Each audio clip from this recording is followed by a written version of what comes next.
Voces del Periodista. El Club de Periodistas de México, con su brazo asistencial, la Fundación Antonio Sáenz de Miera y Feital, presenta Voces del Periodista. Conduce Celeste Sáenz de Miera. Comenzamos. Muy buenas tardes, estimados cibernautas. Aquí estamos una vez más en el programa Voces del Periodista, con un saludo cordial de nuestra amiga Celeste Sáenz de Miera, que nos pidió que estuviéramos por aquí para comentarles pues algunos temas relacionados con no solamente México, sino un poco el entorno internacional. Vamos después a leer un boletín que tenemos aquí del Club de Periodistas, porque va a haber un acto extraordinario, muy interesante, que organizan colegas, amigos, familiares y también las autoridades, pero fundamentalmente sus colegas, amigos y familiares del Club de Periodistas, y que es nada más y nada menos que un homenaje al reconocido periodista poblano y que fue el fundador del Club de Periodistas de México, don Antonio Sáenz de Miera. En un momento más les voy a leer ahí el evento tan interesante que va a haber, con una develación de un busto de don Antonio Sáenz de Miera. Miren, ahora vamos a entrar al tema que parece que nos tiene, pues el fútbol nos tiene muy distraídos, ya lo habíamos comentado aquí, ¿no? Y no es en balde.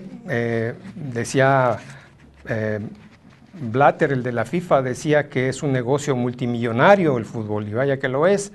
El hecho es de que esté en Brasil y que el negocio sea ahí, pues también está haciendo que mucha gente salga a las calles, porque con todo y que los brasileños son tan amantes del fútbol, pues con un ojo al gato y otro al garabato están saliendo a las calles a protestar que ya que se invirtió tanto dinero en estadios, permisos de televisión, nada más de televisión se hablaba de casi 5,000 millones de dólares, dice la gente, bueno, pues entonces vamos a pedir más cosas para nosotros.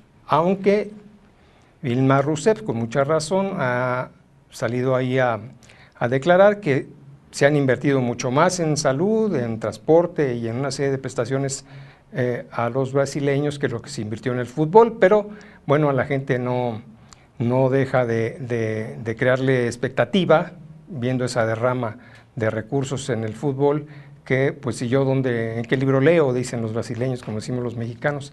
En ese contexto, en México, aquí sí no tenemos un ojo al gato y otro al garabato, aunque no todos, pero digamos que están más bien distraídos con el fútbol, y mientras tanto pues están estas leyes que están en el Senado al mismo tiempo, como lo comentamos en un programa anterior, al mismo tiempo que se está viendo el fútbol y ver esos paradones ahí de Memo Ochoa, pues al mismo tiempo se está discutiendo la ley de hidrocarburos, que ya se señala que es una expropiación al revés. Es decir, ahora con esta ley de hidrocarburos prácticamente pasará la industria petrolera, la renta petrolera, a manos de empresas extranjeras. Eso está planteado ahí, aunque a Pemex se le asigna un espacio y un lugar, será un 40 y tantos %, además compitiendo con estas grandes transnacionales, pues va a ser muy difícil, además de que los términos en los que está la ley prácticamente están poniendo esta ley por encima de cualquier otra.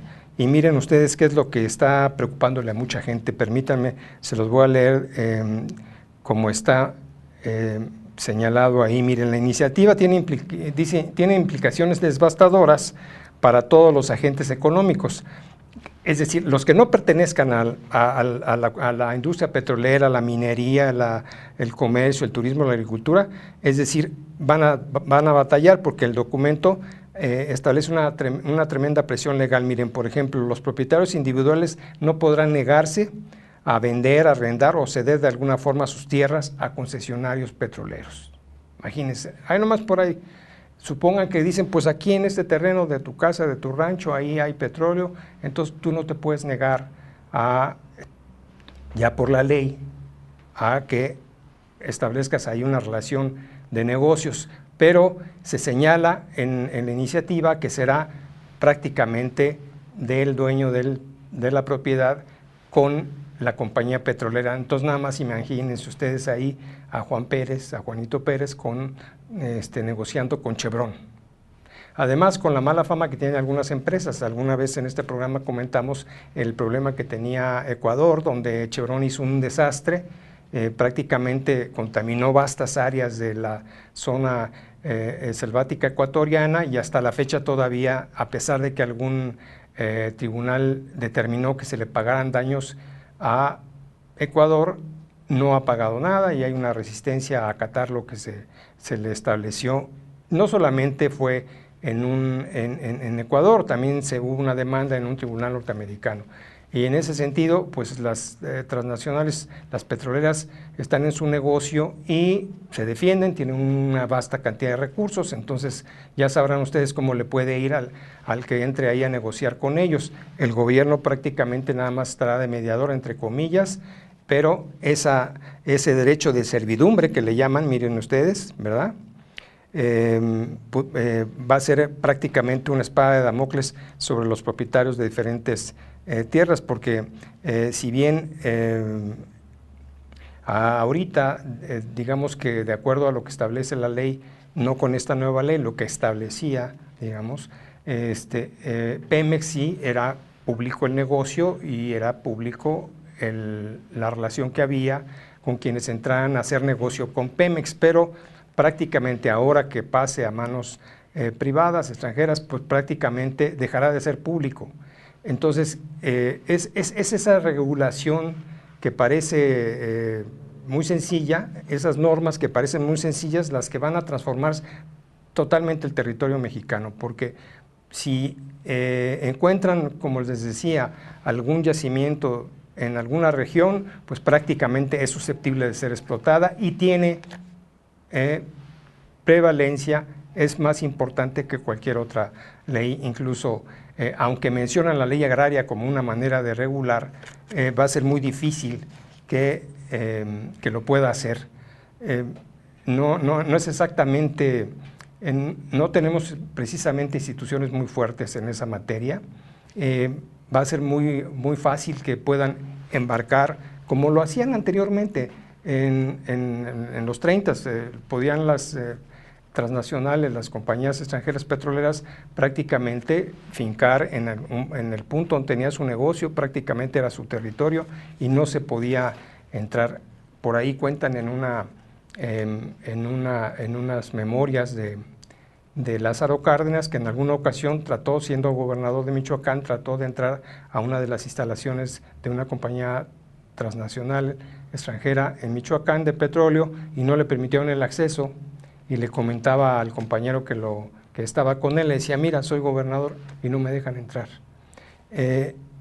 Estas disposiciones que estamos viendo en esa ley de hidrocarburos, que algunos señalan como expropiación al revés, tiene ese ángulo, y que va a ser muy difícil que tan simplemente ponga usted nada más a negociar a las personas con unas compañías de este tamaño. Por ello, miren, el día 26 de junio ya están organizándose varias centrales campesinas para hacer una mega marcha, como le llaman ellos, precisamente protestando contra los términos en los que se está estableciendo esta ley de hidrocarburos. Ya esto, como ustedes habrán oído, en el Senado, en donde se está discutiendo esta ley, el PRD abandonó las sesiones y argumenta el PRD que abandona las sesiones simplemente porque el proceso está siendo violentado. Es decir, el proceso legislativo no se está respetando conforme a los términos en los que está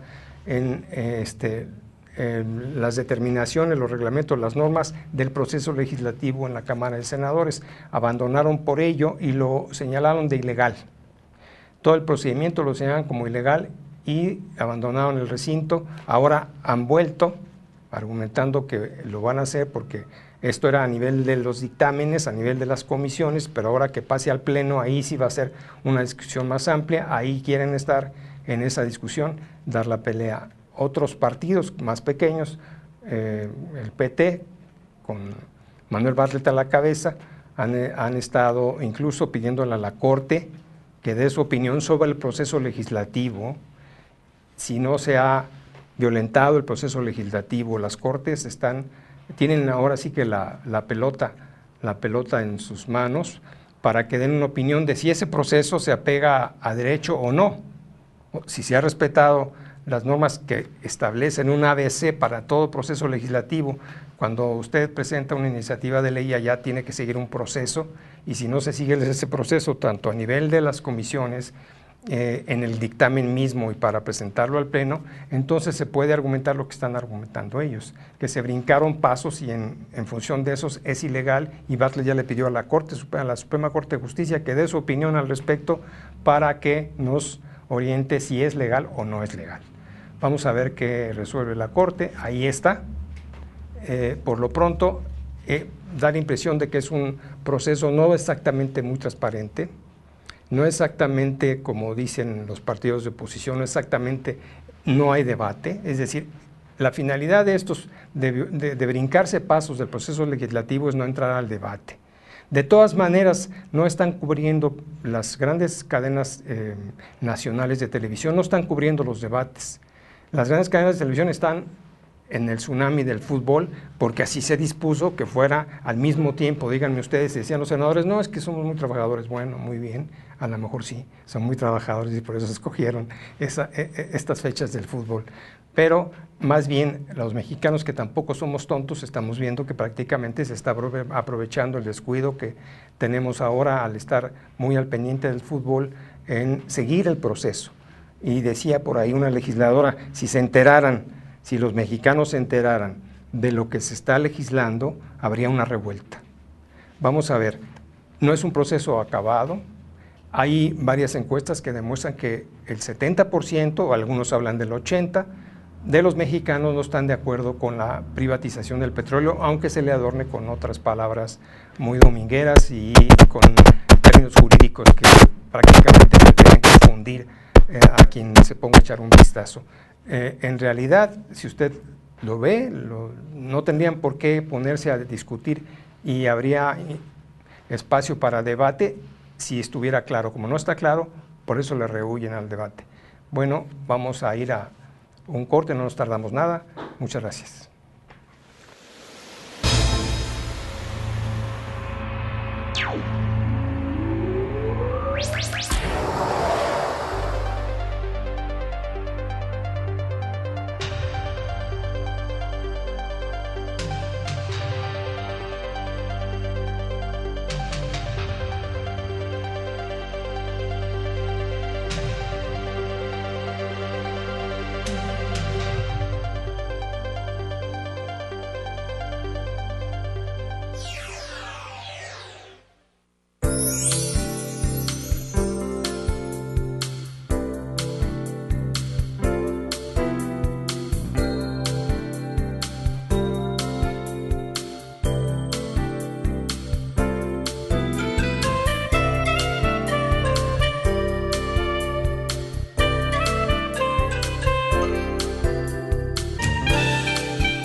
Bueno, continuamos, estimados cibernautas. Ahora miren, voy a leerles un poco más de esta información relacionada con don Antonio Sáenz de Miera, que como les comentaba al inicio del programa, va a haber un homenaje a él en su tierra natal, en Puebla. Miren, don Antonio Sáenz de Miera y Feital nació en agosto del 1913. Fue un versátil y creativo practicante del oficio periodístico. Fue un hombre que supo hacer muchos amigos. Autor y director de diferentes publicaciones, impulsor y directivo de organizaciones gremiales comprometidas en la defensa de la libertad de expresión y el derecho a la información desde aquella época.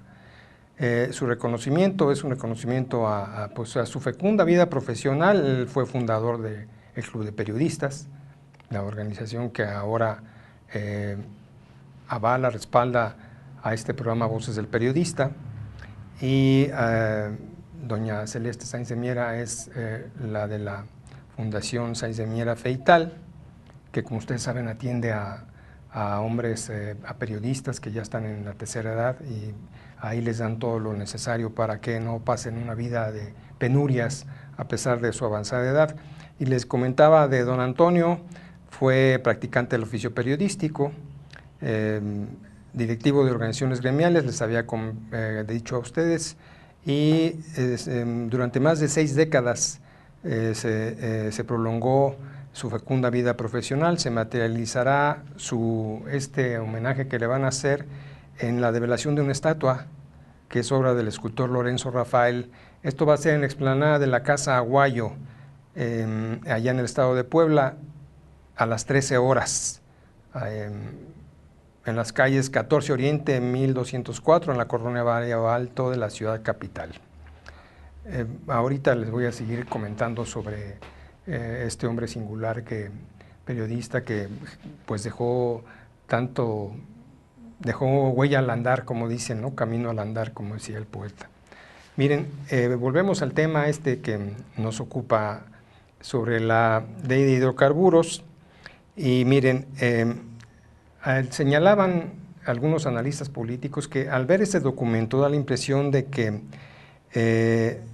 tiene el grupo en el poder la idea de convertir al país en un inmenso campo petrolero, porque prácticamente están soltándole el país, de acuerdo a esa iniciativa de la ley de hidrocarburos, prácticamente a quien quiera venir a invertir. Y que ese vasto campo petrolero será ocupado a discreción por las transnacionales, prácticamente sin ningún equilibrio, y veo muy difícil, aunque digan algunos políticos mexicanos que van a negociar con ellas, no sé qué vayan a negociar con ellas. Tienen fama pública a nivel universal que ellas traen sus propias disposiciones, se rigen por las leyes de sus propios países, y pues no sé si alguno de los gobernadores les vaya a hacer acatar las leyes correspondientes al país, o las normas relativas a su estado, al municipio. Fíjense ustedes muy bien, en el territorio mexicano cualquier otra actividad deberá supeditarse a los requerimientos y voluntades de la extracción de hidrocarburos. Cualquier otro tendrá que supeditarse a ello.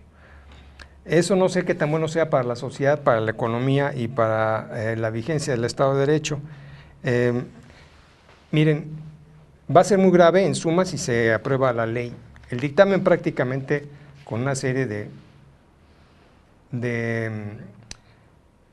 pues le llamaron los de la oposición trampas, con una serie de brincarse el procedimiento, prácticamente sacaron los dictámenes. Falta que todavía pase al Pleno y que ahí hay oportunidad de que al menos veamos algún debate por parte de otros partidos que no sean el PRI y el PAN, aunque el PAN ya también se retiró por otras razones, porque dicen que la ley la ley correspondiente a los partidos políticos, la reforma política, prácticamente se está dejando en manos de los gobernadores, y los gobernadores no quieren soltar.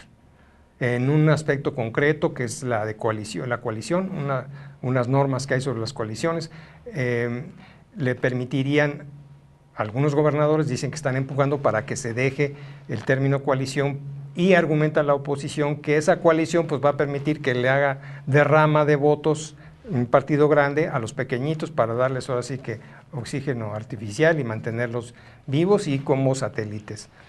Entonces el PAN ahora es el que se retiró, ya regresó el PRD. Imagínense ustedes, por eso también la ciudadanía se cansa, ¿verdad? Porque es decir, estos partidos nos cuestan una fortuna, es un sistema de partidos y un sistema electoral muy caro. Se han hecho comparaciones de cuánto cuesta un voto en Alemania y cuánto cuesta en México, y ustedes se sorprenderían. Cuando yo alguna vez a Goldenberg le pregunté y le comenté, oye, se hacen comparaciones de cuánto cuesta un voto en otros países y cuánto cuesta en México, y en México resulta carísimo el voto, pues todo el procedimiento de sacar la boleta, los partidos políticos, las campañas, toda esta parafernalia de pósters y fotografías que luego van a dar a la basura. Todo esto nos cuesta un dineral y lo pagamos todos los mexicanos, porque de ahí viene el recurso. El Estado está obligado a darle a cada partido una asignación de acuerdo a la cantidad, de acuerdo a que se haya registrado, haya obtenido el registro y tenga una determinada cantidad de votantes. Miren, en realidad un sistema de partidos en cualquier otro país resulta fundamental, sano para una democracia, que bueno, yo, tú, él, nos vayamos un partido que simpatizamos con su ideología y queremos entonces que ese partido lleve a representantes que defiendan lo que nosotros pensamos y creemos es lo mejor para el país. Pero en México se ha desvirtuado ello y los partidos han caído en una serie de excesos.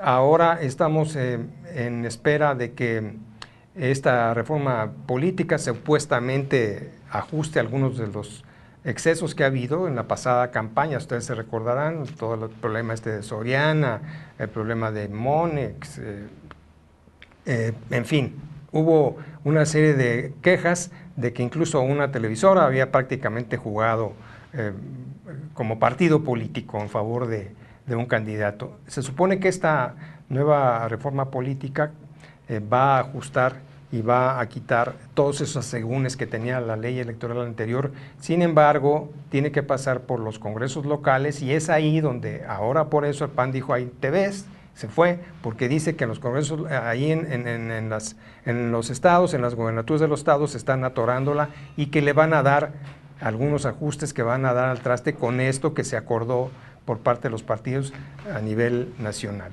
Vamos a ver ahora, ya se fue uno, ya regresó, ahora está este que se fue. En fin, ojalá que de veras sea, como ellos dicen, por el bien de México. No sé si ustedes lo han oído. Y si ustedes cuando dicen los políticos tradicionales y los políticos, la clase política cuando dice por el bien de México, no sé ustedes qué sientan, por cuál México, de cuál México hablarán.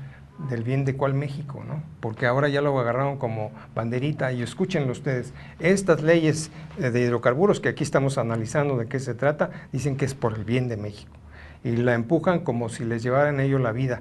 Qué niños héroes ni qué nada, son capaces de tirarse por las ventanas del Senado con su bandera por esta ley. Vamos a ver si de veras se está beneficiando. Ya estamos viendo por los análisis que hacemos aquí que no necesariamente va a beneficiar, sino que nos va a regresar a tiempos que nosotros creíamos superados. Vamos a seguir muy atentos a ello. Este programa Anunciación TV, que nos hace favor de darnos aquí el espacio a Voces del Periodista, este programa del Club de Periodistas, y gracias a doña Tere García, que extraordinaria amiga, que nos abre las puertas y las cámaras de Anunciación TV para que podamos hacer estos análisis en donde tratamos de darles a ustedes información sustentada, veraz, sobre lo que está sucediendo en el ámbito político y concretamente en estas leyes fundamentales, en esta de hidrocarburos, la de electricidad, que se anuncia como la panacea. Incluso están hablando que van a bajar los precios de la gasolina, pero hace poco señaló el secretario de Hacienda que no necesariamente la reforma iba a traer la baja. Entonces no sabemos a quién creerle. Argumentan los senadores que están empujando la ley que van a bajar las gasolinas, y les debo decir que en Brasil, por cierto, ya lo había comentado la vez anterior, pero por favor lo quiero remachar, en Brasil, donde estas compañías están ahí, que las gasolineras son de diferentes empresas, algunas transnacionales, en Brasil no bajaron los precios, se pusieron de acuerdo entre ellas y entonces dieron el mismo precio, un precio semejante. Entonces, es decir, no está condicionado aquí en la ley que cuando tú tengas ya un negocio de gasolina, alguna empresa, tú vas a tener la obligación de bajar los precios. No, van a estar las reglas del mercado, que ya saben ustedes, la magia esta que no existe, pues el mercado funciona en términos de sus intereses. Es precisamente el ciudadano a través de las organizaciones sociales, a través de los partidos, a través de su gobierno, que espera que se regule al mercado, porque si se le deja suelto, pues simplemente el mercado hace lo que sabe hacer, ganancias, utilidades. En algunos países hay una serie de normas, en algún tiempo había una economía mixta en México que nos permitía tener un equilibrio y ahora prácticamente no hay grandes equilibrios y las comisiones del gobierno estatales para controlar, regular las telecomunicaciones, las televisoras, en fin, toda esta gama de negocios parece que prácticamente lo toman a chunga, no lo toman muy en serio, y yo supongo que cuando vengan estas grandes compañías, ustedes nómbrenme algunas, Exxon, Chevron, Shell, que prácticamente juegan en campos de fútbol internacional, no se echan cascaritas, van a venir con otra forma de pensar y van a imponer sus reglas a la economía mexicana. Van a ver ustedes, ellos van a decir cómo se determine prácticamente todos los ámbitos de la economía del país, porque van a tener en sus manos el petróleo, fundamental para cualquier país todavía, porque ahorita no tenemos ninguna energía alternativa. Bueno, nos despedimos de este bloque y regresamos enseguida. Muchas gracias.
Aquí estamos de nuevo, estimados cibernautas, vamos a continuar. Miren, les quiero dar otra información adicional de don Antonio Sáenz de Miera, que como les comentaba se va a hacer su homenaje organizado por colegas, amigos, familiares y se suman las autoridades. Miren, como presidente de la Asociación Mexicana de Periodistas, Sáenz de Miera creó el Certamen Nacional de Periodismo, que posteriormente amplió sus horizontes, convirtiéndolo en una institución misma que hasta la fecha se entregan los Premios Nacionales de Periodismo y es una de las instituciones más serias, más sólidas, en que hace esta valoración profesional, ética y moral de la información y la opinión como servicio social, y se entrega cada año un Premio Nacional de Periodismo. Miren, el legado de Sáenz de Miera pues ha sido custodiado con una gran atingencia escrupulosamente por el Club de Periodistas de México, que ahora, al que el ahora homenajeado presidió hasta el mismo día de su partida física. Él fue presidente del Club de Periodistas, institución que ha logrado preservar la noble tradición a través de 43 ediciones anuales, fíjense ustedes, 43 ediciones anuales, mismas que en sus primeros 10 años de existencia fueron ediciones bienales. Es por ello que recientemente se celebró la 43ª edición del certamen, que les mencionaba, del Club de Periodistas. Ha alcanzado importante dimensión internacional, ahora ya se entregan premios internacionales del periodismo, el Club de Periodistas, incorporando nuevas categorías a la premiación conforme a los hallazgos tecnológicos, que ya ven que ahora todas estas tecnologías nos permiten, por ejemplo, entrar con ustedes a cualquier parte, se puede bajar esta información 24 horas del día, 365 días del año en cualquier lugar del mundo. Y se han tomado estos hallazgos tecnológicos para consolidar la modernización de los procesos editoriales y abrir promisorias alternativas a las nuevas generaciones de informadores y comunicadores, que prácticamente es una herramienta fundamental todas estas nuevas tecnologías y que abren una gama diferente de formas de ver la información, de maneras de ver la información, y esto está considerado por el Club de Periodistas para dar los premios correspondientes. Miren, en 1934, Sáenz de Miera dio cauce a su vocación integrándose a la redacción del Diario de Puebla. Miren qué interesante, el Diario de Puebla, ciudad en la que por primera vez editó y dirigió la revista Bohemia, una revista que, por cierto, todavía se conservan algunos como una publicación valiosa por lo interesante de sus páginas. Luego, a lo que siguió una publicación del mismo género que se llamaba Puro Verso, reconocida internacionalmente porque su estilo literario estuvo precisamente por el verso. O sea, su estilo fundamental era por el verso. Aún tenía anuncios por ahí, pero era el verso el eje fundamental. Luego, en la Angelópolis, allá donde se le va a hacer el homenaje, allá en Puebla, cerró su ciclo en las redacciones de Puebla en Marcha y el diario ABC, hasta 1944,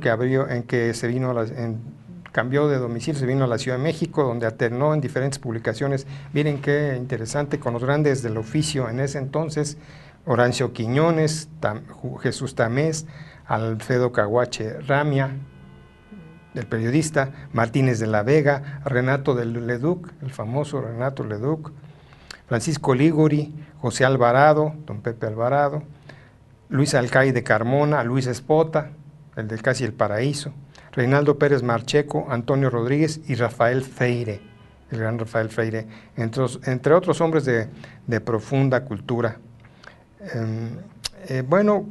Sáenz de Miera extendió su iniciativa a la creación de oficinas de prensa y relaciones públicas en instituciones del Estado que imprimieron un nuevo modelo a la comunicación política y la comunicación social. Bueno, hasta ahí vamos a llegar con esta información tan interesante de don Antonio Sáenz de Miera, y vamos a concluir un parrafito que nos falta aquí muy interesante, que nos hicieron favor de pasarnos del Club de Periodistas, para decirles cuándo y a qué hora, y el perfil humano. Este es un dato muy importante porque no solamente se concretó a toda la labor periodística, que era muy importante, sino que se creó una fundación que en el siguiente bloque les voy a comentar de qué se trata.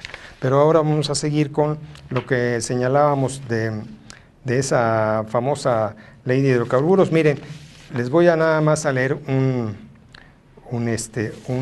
dato específico. porque para que sea textual, ¿no?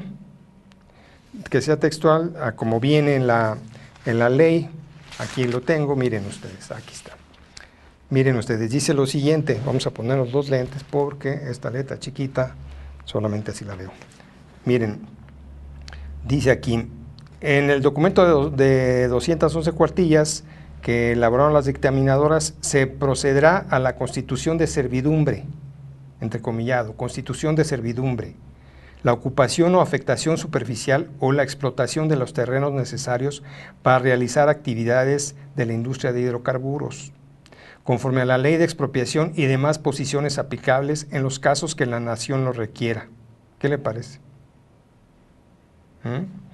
Así es, esa ley ¿le suena esa ley de servidumbre? Bueno, tendrá esta industria de hidrocarburos con prioridad sobre cualquier otra, se prevé en el proyecto de ley, es decir, va a tener prioridad sobre cualquier otra. A ver, díganme ustedes, ¿quién la va a parar? ¿Quién va a parar a las grandes compañías con su bandera de que mi ley es la más importante? Vamos a ver qué dice la Suprema Corte primero de esa disputa que se presentó, de esa demanda que se presentó en cuanto a que el procedimiento en la Cámara de Senadores no había sido apegada a la ley, y vamos a ver en el Pleno cómo termina esta ley, además de la reacción de la sociedad, concretamente de las organizaciones campesinas que están anunciando para el 26, como les decía, una mega marcha en relación, precisamente preocupadas por ello, porque ya sabrán, a donde primero va a llegar va a ser al campo. Y la ley relacionada con la industria eléctrica no se queda atrás, no se queda atrás, esa va más allá, prácticamente va a dejar a la CFE en calidad de cascarón. De por sí, miren ustedes que la CFE, hay quejas por todo el país, hay una Asamblea Nacional de Usuarios que todos los días te señala que en algún estado de la República tuvieron algún contratiempo con la CFE, no solamente porque las facturas son muy altas, sino porque además sin ton ni son, a veces llegan y cortan, etcétera, a pesar de que está estipulado que no pueden cortarte y que tienen que avisarle al usuario de la electricidad, o no te pueden cambiar el medidor, que por cierto, hay un artículo muy interesante y un video muy interesante sobre estos medidores magnéticos que demuestran y señalan algunos científicos que en los lugares donde han sido instalados esa radiación afecta a una madre embarazada o a los niños. Se ha medido el grado de radiación que expide y está por encima de lo que establecen las normas de salud de la Organización Mundial de Salud. Eso, miren, en un siguiente programa les paso el dato exactamente de estos medidores electrónicos que se instalan. Si usted no lo quiere, puede decir que no lo quiere, pero si no está, se lo cambian y se acabó. Han tenido estos medidores, por ciertos medios electrónicos, ha habido pruebas de que apagan la luz completita, en la casa o en el edificio, todas las luces, todos los contactos, se bajan los switches y siguen funcionando. Vamos a ver, es decir, siguen funcionando porque están diseñados para eso. En algunos lugares los están prohibiendo, en algunos lugares no están permitiendo que se instalen, y en México prácticamente se están instalando sin que haya mucha observación por parte de alguna agrupación, algún cuerpo científico, de alguna universidad, que nos pueda decir a todas luces si es verdad lo que se argumenta por parte de algunos usuarios en otros países de la calidad de estos medidores electrónicos, que usted está en libertad de poder aceptar o no. Pero esa es la problemática actual. Ya con esa nueva ley, esta nueva ley de electricidad, prácticamente para empezar al trabajador se le da una condición prácticamente de no tener prácticamente ningún derecho, y el contrato colectivo, todas las prestaciones que haya tenido en el contrato colectivo no se observan, no se mantienen y se abre prácticamente el mercado. Miren, en Estados Unidos, ustedes han oído de esos famosos apagones, ¿no? ¿Verdad? De esos blackouts que le llaman, que de repente se queda un estado completo sin energía, y hasta lugares como Nueva York, que es un lugar tan desarrollado, con tanta riqueza ha habido apagones.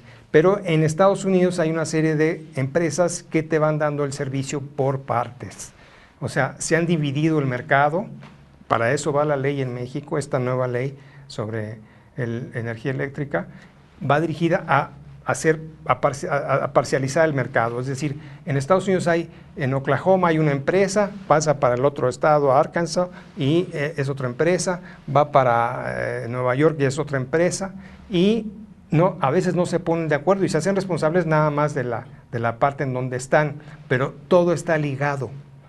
No es que se genere en cada estado una electricidad, prácticamente todas las redes están intercomunicadas. Por eso cuando se hacen estos grandes apagones, leía yo en un artículo que apareció en un suplemento de una revista en Estados Unidos que decía, nadie se hace responsable.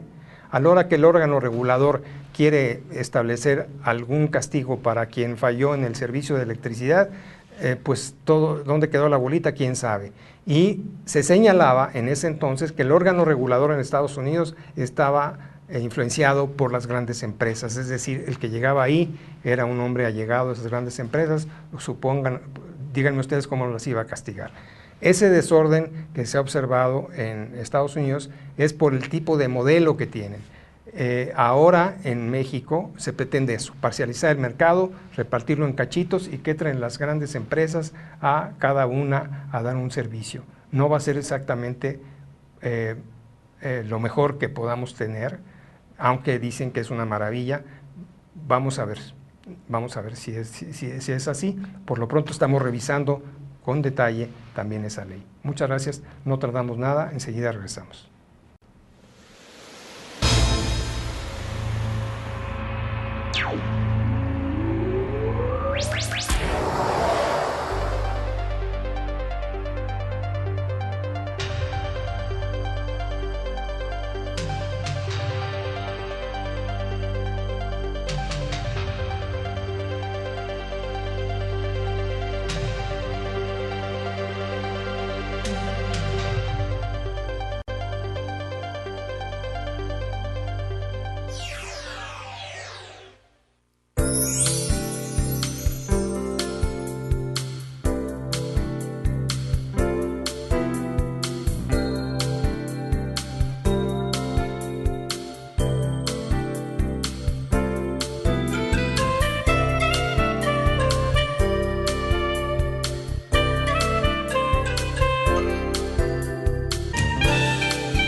Ya estamos de regreso, estimados cibernautas.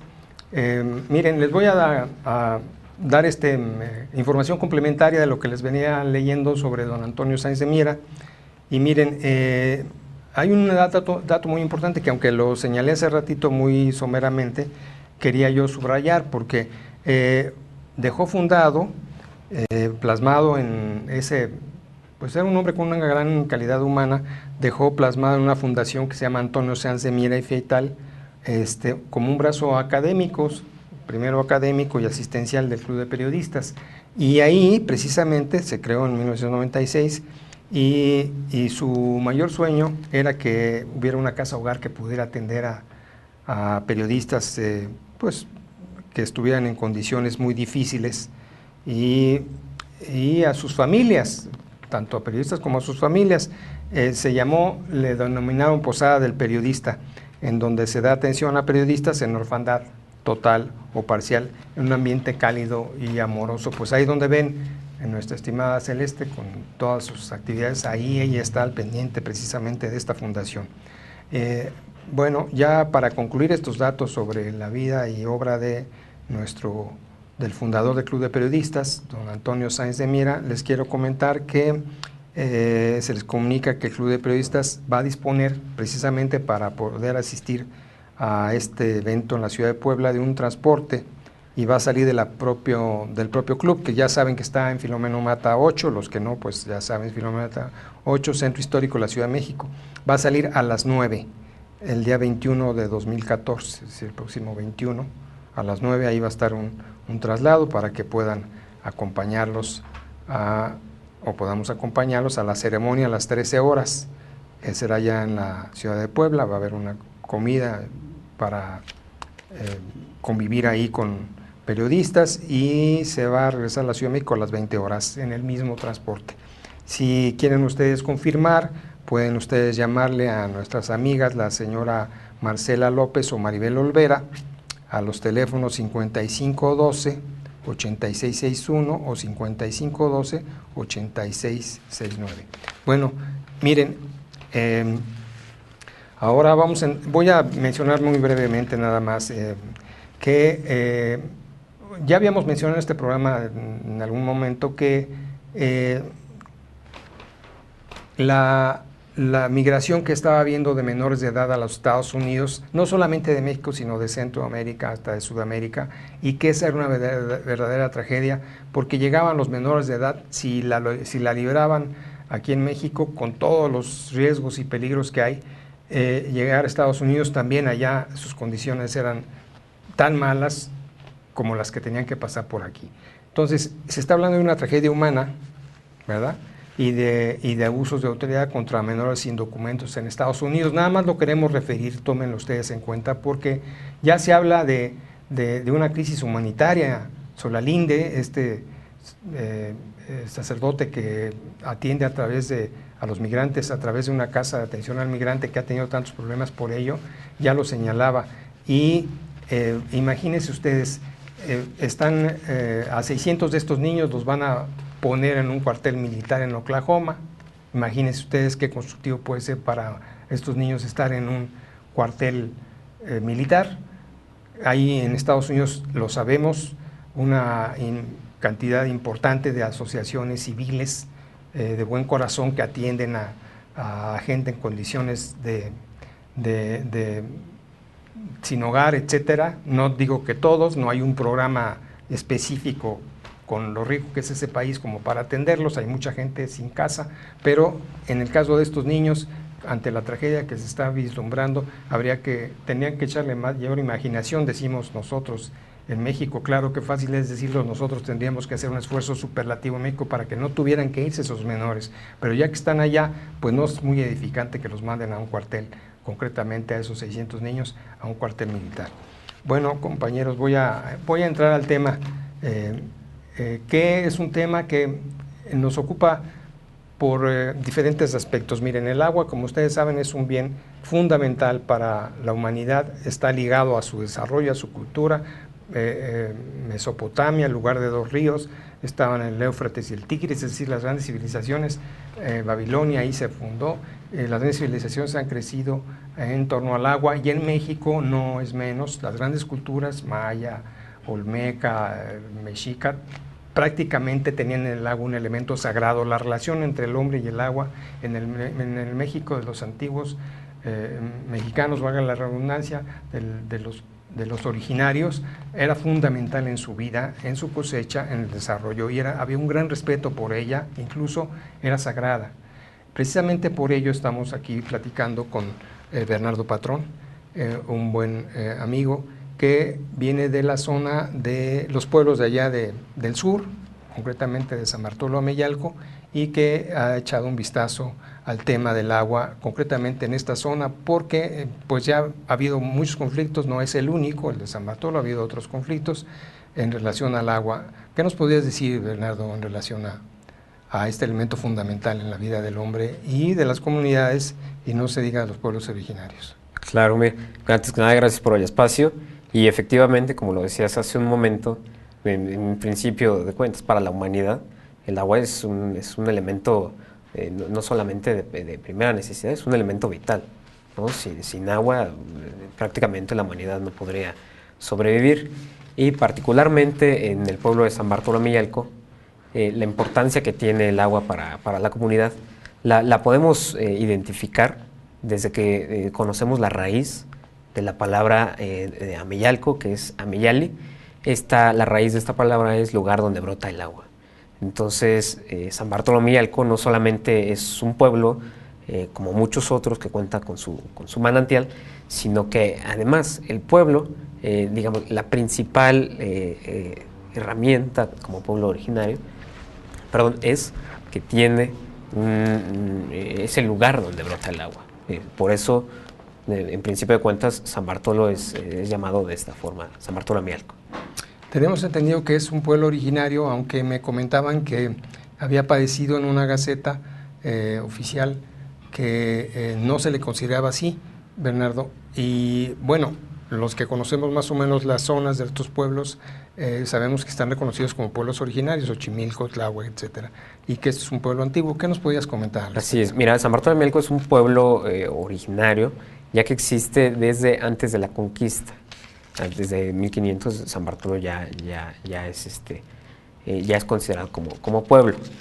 Posteriormente, lo que acabas de mencionar en cuanto al tema de la Gaceta, efectivamente, pero aquí hay un tema de falta de reconocimiento, no es porque aparezca como colonia en el registro de colonias de la Delegación de Obregón, ya pierda el sentido de como pueblo.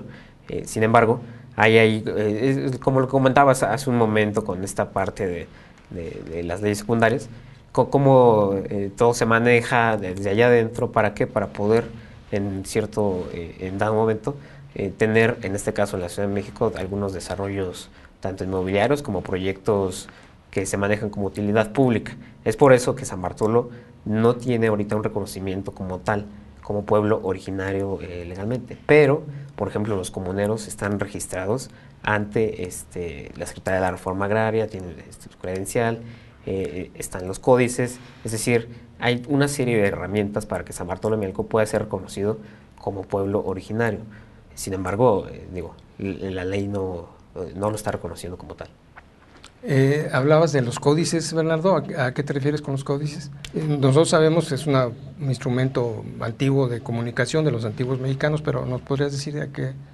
Sí, mira, estos son no propiamente propiedad de los comuneros y ejidatarios, pero sí son documentos que respaldan, como te mencionaba hace un momento, esta propiedad como pueblo originario. A estos códices, evidentemente, pues no hay como un acceso público, ¿no? Sino es prácticamente un patrimonio del pueblo de San Bartolo Ameyalco. Muy bien, Bernardo.